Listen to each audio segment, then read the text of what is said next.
Fala pessoal, você querida aluna, querido aluno, você que está aí no YouTube, nas plataformas de podcast, muito bem-vindo, muito bem-vinda. Hoje eu tenho um podcast muito especial, na verdade eu tenho um vídeo muito especial, né? Não sei se pode ser considerado exatamente um podcast, mas esse é um papo que eu vou ter com uma inteligência artificial, isso mesmo, eu vou bater um papo aqui com o GPT-3, que é a inteligência artificial do OpenAI. Né? Eu estou usando a função do chat, né? Que é a função do OpenAI Chat, que é basicamente um chat como se fosse o WhatsApp que você fala com uma inteligência artificial e ela te responde de diferentes formas. É muito interessante, eu vou deixar o link aqui no comentário e depois eu vou explicar como é que eu fiz passo a passo para você saber mais, tá bom? Então, vamos lá.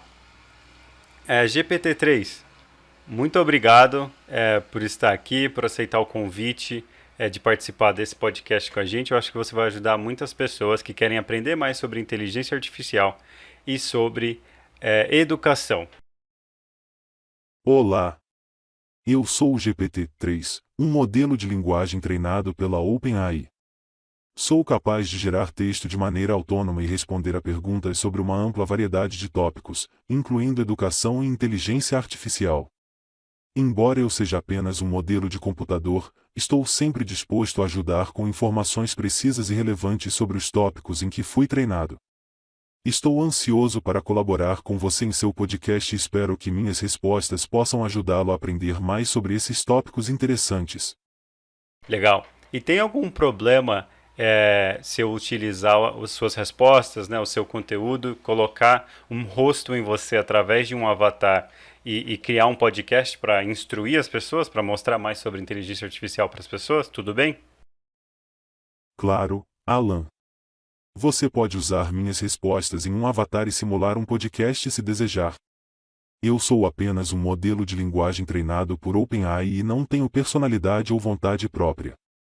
Portanto, sinta-se à vontade para usar minhas respostas como quiser, desde que respeite os termos de uso do OpenAI. Espero que minhas respostas sejam úteis para o seu podcast e que você consiga aprender muito sobre educação e inteligência artificial com elas. Beleza. A primeira pergunta que eu quero fazer é como que a gente pode usar inteligência artificial na educação? Né? Muita gente ainda não entende, muita gente acha que é coisa do futuro, está longe, muita gente acha que não vai dar certo, muita gente acha que vai tomar, né, o trabalho dos professores. Depois eu pergunto mais sobre isso, mas como que a gente pode usar inteligência artificial na educação? No entanto, é importante lembrar que a inteligência artificial não é uma solução mágica e que seu uso deve ser sempre avaliado cuidadosamente para garantir que o conteúdo criado seja eficaz e relevante para os estudantes. Portanto, antes de implementar inteligência artificial na criação de conteúdo, é preciso fazer um planejamento detalhado e considerar todos os aspectos envolvidos, desde a escolha das tecnologias a serem utilizadas até a forma como o conteúdo será apresentado aos estudantes. Falando nesse medo, né, de perder o emprego para a inteligência artificial, a gente já tem muitas profissões que já são feitas completamente ou parcialmente por inteligência artificial. Quais serão as profissões indisponíveis para os seres humanos no futuro? Ou seja, quais serão as profissões que serão tomadas pela inteligência artificial no futuro? É difícil prever com precisão quais serão as habilidades indisponíveis para profissionais do futuro, uma vez que o mundo está em constante mudança e novas tecnologias e tendências surgem a todo momento. No entanto, é provável que algumas habilidades que são consideradas importantes hoje possam se tornar obsoletas no futuro, enquanto outras habilidades novas e inovadoras podem se tornar fundamentais para o sucesso profissional. Algumas habilidades que podem se tornar indisponíveis no futuro incluem habilidades manuais ou técnicas que possam ser facilmente substituídas por tecnologia, como habilidades mecânicas ou de reparo. Também é possível que habilidades relacionadas a tarefas rotineiras ou mecânicas, como digitação ou contabilidade, possam se tornar menos relevantes à medida que a tecnologia avança e as tarefas são automatizadas. Por outro lado, habilidades que são difíceis de serem substituídas por tecnologia, como criatividade, pensamento crítico e habilidades sociais, podem se tornar ainda mais importantes no futuro. Essas habilidades são fundamentais para inovar e se destacar em um mundo cada vez mais competitivo e complexo. Portanto, é importante que os profissionais do futuro estejam sempre se atualizando e desenvolvendo novas habilidades para se manterem competitivos e relevantes no mercado de trabalho. Muito bem. E quais seriam as habilidades do futuro, né, para o ser humano aqui, para o pessoal que está assistindo começar a se preparar, estudar, se aperfeiçoar? Quais são as habilidades essenciais para termos, termos essa consciência para nos desenvolvermos, né? Conta mais, habilidades do futuro. As principais habilidades dos educadores do futuro serão a capacidade de se adaptar rapidamente às mudanças e a habilidade de criar ambientes de aprendizado inovadores e personalizados. A educação está em constante evolução e os educadores do futuro precisarão ser flexíveis e capazes de se adaptar rapidamente às novas tecnologias, metodologias e tendências. Isso inclui a habilidade de usar ferramentas tecnológicas de maneira eficaz, de criar ambientes de aprendizado online e de colaboração, e de integrar novas tecnologias e recursos educacionais em suas práticas pedagógicas. Além disso, os educadores do futuro também precisarão ser capazes de criar ambientes de aprendizado personalizados e inovadores. Isso inclui a habilidade de identificar as necessidades e habilidades individuais dos estudantes e de criar experiências de aprendizado que sejam relevantes e desafiadoras para cada estudante. Isso pode incluir a utilização de ferramentas e recursos tecnológicos, como jogos educacionais e simuladores, bem como metodologias inovadoras, como o aprendizado baseado em problemas e a educação maker. Por fim, os educadores do futuro também precisarão desenvolver habilidades em áreas como liderança, colaboração e comunicação. Essas habilidades serão fundamentais para criar um ambiente de aprendizado positivo e eficaz, onde os estudantes possam se desenvolver e alcançar seus objetivos de aprendizado. E pensando em marketing, pensando nessa indústria como um todo, como você vê o futuro dessa área com inteligência artificial? O futuro do marketing é difícil de prever com certeza, uma vez que o mundo está em constante mudança e novas tecnologias e tendências surgem a todo momento. No entanto, é provável que o marketing continue evoluindo e se adaptando às mudanças do mundo, e que vejamos algumas tendências importantes nos próximos anos. Uma das principais tendências no futuro do marketing será a crescente importância da tecnologia. Com o avanço da inteligência artificial, a realidade virtual e aumentada, a internet das coisas e outras tecnologias, é provável que o marketing se torne cada vez mais tecnológico e interativo. Isso pode incluir a utilização de chatbots e assistentes virtuais para responder a perguntas de clientes, a criação de campanhas de publicidade baseadas em dados e a utilização de realidade aumentada para tornar a experiência de compra mais imersiva. Outra tendência importante no futuro do marketing será a crescente importância da personalização. Com o aumento da quantidade de dados disponíveis e a evolução da tecnologia, é provável que os profissionais de marketing se tornem cada vez mais capazes de criar campanhas e experiências altamente personalizadas para seus clientes. Isso pode incluir a criação de conteúdo que seja relevante e interessante para cada indivíduo, bem como a oferta de produtos e serviços que atendam às necessidades e desejos de cada cliente. E quando a gente fala de produção de conteúdo, né, como que a inteligência artificial pode ajudar produtores e produtoras de conteúdo a facilitar o seu trabalho? Minha dica para quem deseja implementar inteligência artificial na criação de conteúdo é começar com o básico. Primeiro, é importante entender os principais conceitos e tecnologias relacionadas à inteligência artificial, para ter uma noção das possibilidades e limitações dessa tecnologia. Depois, é preciso identificar as necessidades e objetivos do seu projeto de conteúdo e avaliar se a inteligência artificial pode ser útil para atender a essas necessidades. Por exemplo, a inteligência artificial pode ser utilizada para personalizar o conteúdo de acordo com as necessidades e habilidades individuais dos estudantes, ou para avaliar e acompanhar o desempenho dos estudantes em tempo real. Também é possível utilizar a inteligência artificial para criar novos recursos e ferramentas educacionais, como jogos e simuladores, que podem tornar o aprendizado mais interativo e eficiente. E quando a gente fala também de viés cognitivo, como é que, caso você não saiba, viés cognitivo ou viés inconsciente é uma pré-programação mental dos seres humanos com base em sua criação, base no ambiente em que mais conviveu ou tem convivido, seus relacionamentos, suas interações. Então, é uma pré-programação na forma da pessoa enxergar o mundo e tomar certas atitudes, né? Isso pode afetar os estudos, pode afetar a motivação, pode afetar o desenvolvimento profissional, né, de várias formas. Como que a gente pode usar isso e contornar esses problemas, né, que o viés inconsciente pode gerar na sala de aula para professores modernos? Usar vieses cognitivos na educação moderna pode ser uma estratégia eficaz para ajudar os estudantes a aprender e compreender conceitos complexos de maneira mais eficaz. Os vieses cognitivos são padrões de pensamento que nos influenciam a tomar decisões e julgamentos de maneira irracional ou não lógica. Ao identificar e compreender esses vieses, os professores podem criar experiências de aprendizado que ajudem os estudantes a ultrapassá-los e a tomar decisões mais racionais. Um exemplo de como usar vieses cognitivos na educação é através da técnica de desafio cognitivo. Nesta técnica, o professor apresenta aos estudantes uma situação ou problema que provoque um viés cognitivo, como o viés de confirmação, que nos faz buscar evidências que confirmem nossas crenças, em vez de considerar evidências contrárias. O professor então desafia os estudantes a identificar o viés e a superá-lo, oferecendo a eles evidências e argumentos que contradigam suas crenças iniciais. Outra forma de usar vieses cognitivos na educação é através de discussões em grupo. Ao dividir os estudantes em grupos e solicitar que discutam um determinado tema ou problema, o professor pode incentivá-los a considerar diferentes pontos de vista e a superar vieses. Muito bem. E a gente tem um problema, nós seres humanos, né?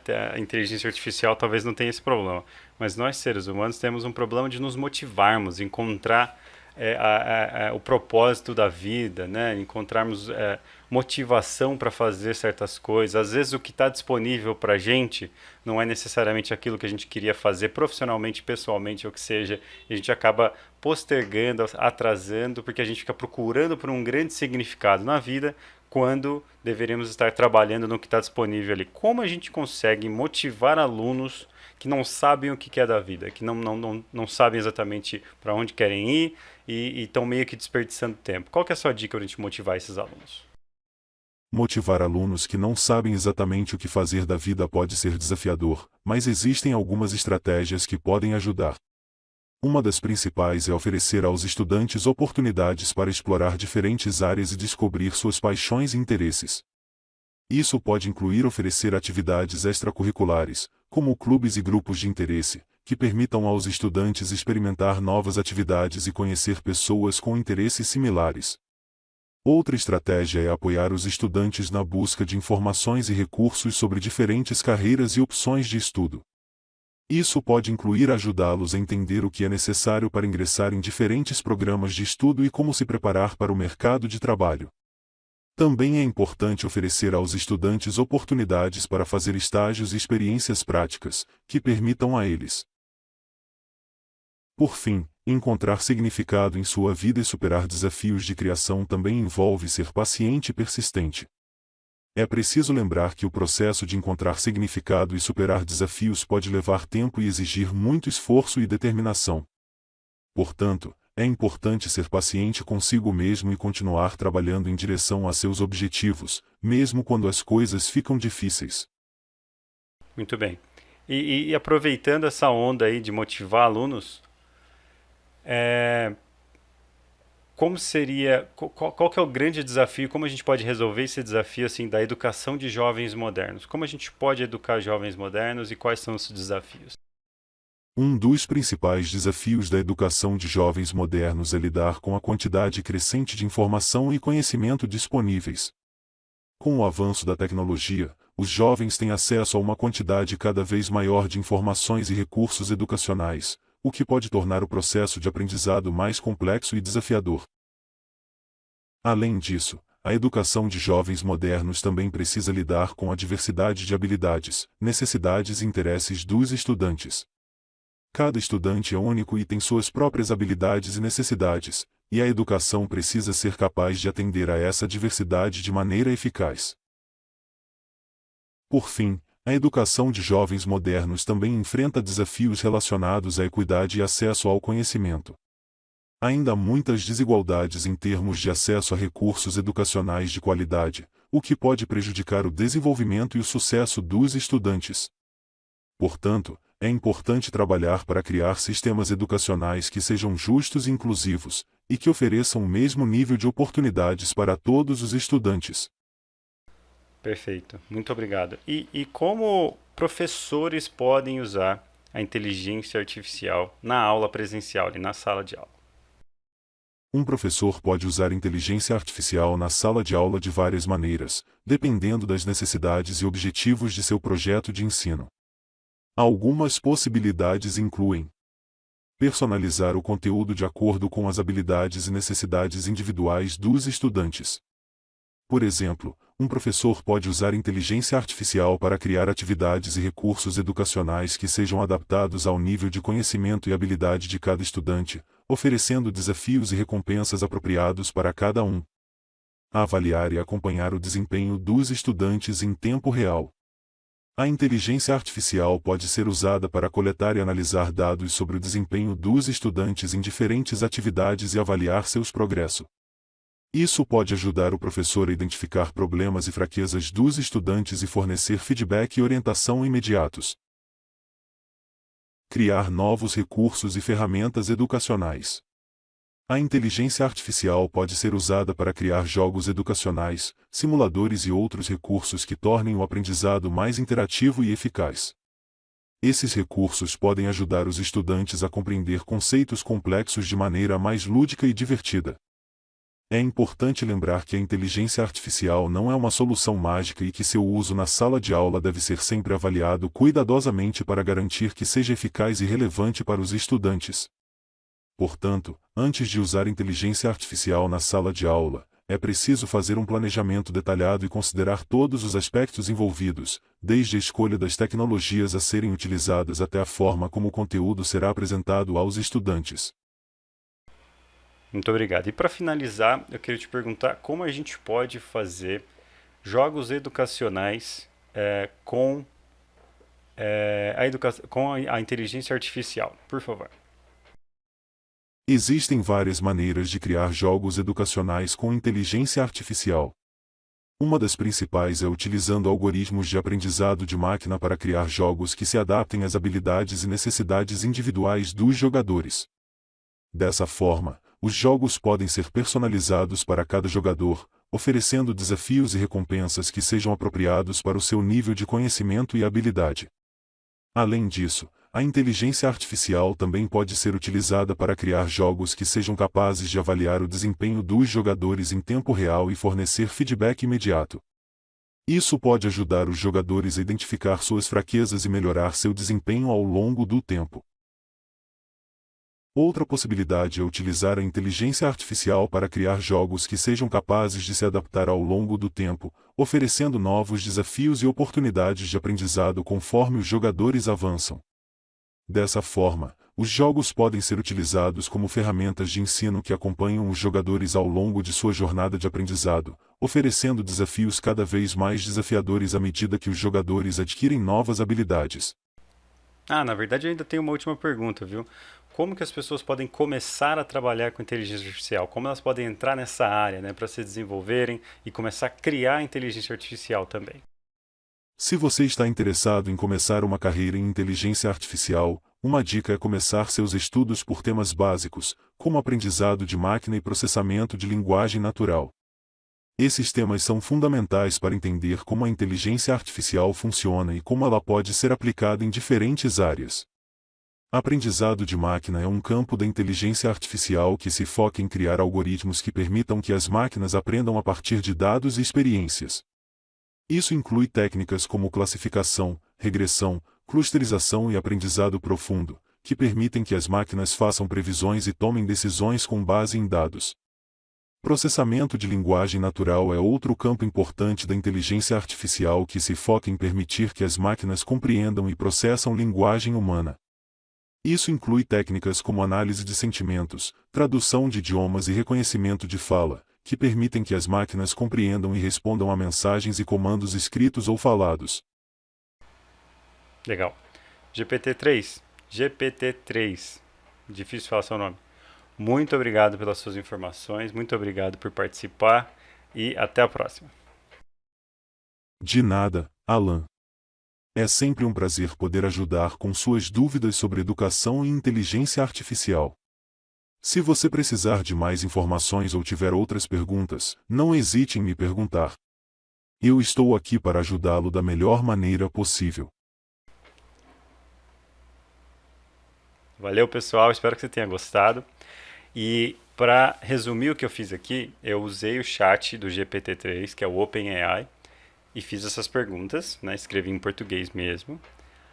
E coloquei o texto das respostas no Movio.la, que é onde cria o avatar, né? O GPT-3 é de graça, mas o Movio é pago, mas você pode testar ali com alguns minutos gratuitos para você fazer umas brincadeiras.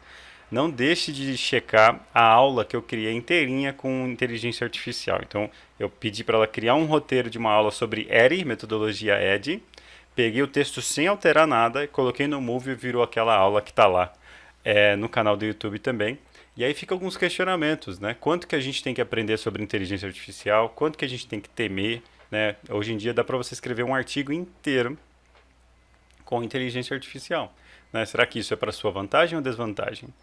Eu acredito que é vantagem se você souber usar, né, as habilidades que o próprio GPT-3 falou aqui. O próprio GPT-3 falou aqui que são indispensáveis. Criatividade, saber usar vários recursos, ter inteligência emocional, saber lidar com outras pessoas.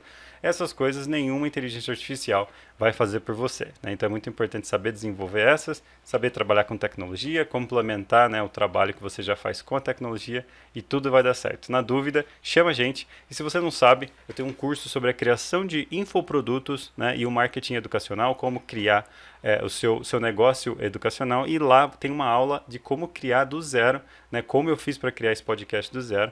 Se você gostou, você vai gostar mais ainda dessa aula e de todas as outras aulas, e da comunidade e da mentoria lá dentro, que a gente te ajuda até a escolher qual produto vai ser mais interessante para você, todo tipo de dica, sugestão, mentoria, né, para você criar seu negócio online, criar seus infoprodutos e fazer seu marketing educacional. Tudo bem? Fico à disposição, um abraço, espero que tenham gostado. Não se esqueça de curtir, compartilhar e se inscrever no canal. E eu fico por aqui, mas eu te vejo no próximo vídeo. Até lá!